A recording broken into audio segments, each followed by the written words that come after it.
Sağolunuzda bugün sizlerle birlikte sadece Chrome'den ibaret olan saxta sipariş çekirik. O zaman başlayaq. Bunu atıram qırağa.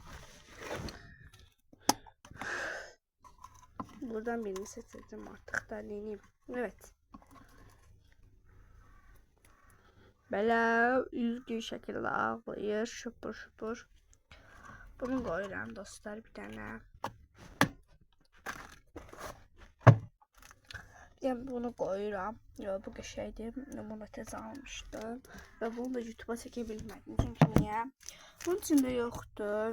Bunu yatın adını almıştım ve o zaman videom silinmişti. Bunun içinde Chrome'um yoktu. Yalandan koyacağım. Bunun içinden seçeceğim dostlar. Size bir turda çekerim ben isteseniz. Oradan böyle bir kart koydum Chrome'li. Qəşəng. Dostlar, ne şey kartlarım var, hamısını sinif yoldaşıma koymuşam.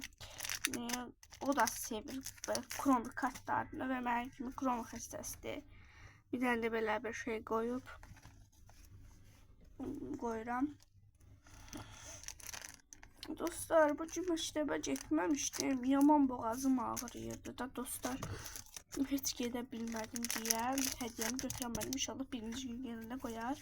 Dostlar, Chrome olarak bir tane bunu koyacağım. Məncə düşünürəm bu kadar dostlar bəsdir. 1000 lira keçək ən yaxşısı.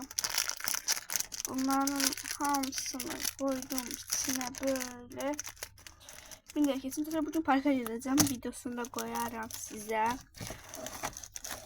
Hemen dostlar bu 1000 liralardan götüreceğim. 1000 liralardan koyacağım.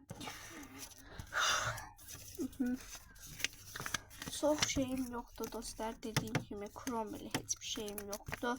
Defterlerden, kartlardan falan başka. Dostlar bir daha bunu koyacağım 1000 liradan. Bu dostlar benim ilk düzelttiğim 1000 liraydı ve bunu çok beğendim. Bunu ilk defa düzeltdim. Çünkü aydı dostlar. Belki il olar. 2024'ten bunları işlətmirəm. Düzeltmişəmsə yalanlarsa da orada qalıb. 1000 lira kiməsə vermək istəyirəm. Dostlar bu bir tane bu Chrome'unu koyacağım. Bu 1000 lira istəyirəm dostlar. Dostuma vereyim, Milana'ya, Elnare'ye. Bunun da hediyesi var. Herhalde hiç günde mektebe gelmeyip diye vermeyip. Ve onun sınıf arkadaşıma vermek istedim. Hiç sevmiyorum onu. İşletmirəm yalandan qalır orada. Evet dostlar, buradan seçeceğim birini. Evet dostlar belə. Yani belə seçdim. Evet. Eğer işime gelmezse, sevmesem, dostuma vermek istemesem, əmim qızına veririm. Əmim qızım mənə bir dəfə hədiyyə verib. Ondan başqa mən ona 2 dəfə hədiyyə vermişim. O mənə isə bir dəfə hədiyyə verib. Ona görə onun hədiyyəsini də gözləyirəm. Nə də verəsiniz? Açmaq istəmirəm dostlar. Zaten belə yaxınlarda videomu bağlamaq istəyirəm. Heç kim video koyuram baxmırlar, ona göre bağlayacağım belki. Ücretsiz sayılarım artır ve azalır, ona göre belki sildim. Evet dostlar. Belə. Kanalıma like edip abone olmayı unutmayın. Sağ olun.